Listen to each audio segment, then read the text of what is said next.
Olha o detalhe aqui, ó. Foi passado o hidroasfalto, o Vedapren no caso, em todas as laterais das vigas.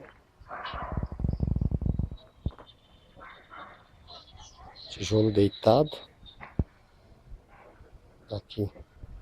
E depois ainda tem uma manta asfáltica aqui, ó. Manta asfáltica. E aqui, ó, aqui vai ser a churrasqueira. Subida do cano de 100 lá no canto. Isopor entre a viga e a parede do vizinho.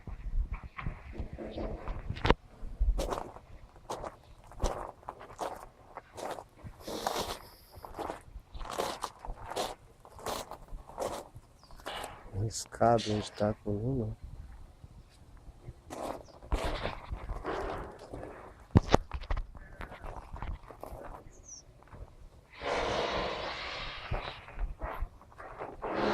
A banca aquela de ferro aqui.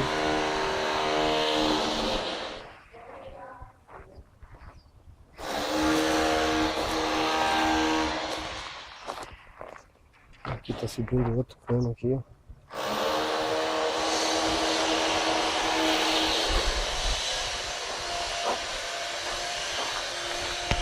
Rebaixado aqui, ó. O degrau aqui vai ser a garagem. Então tá. Essa aí é a obrinha.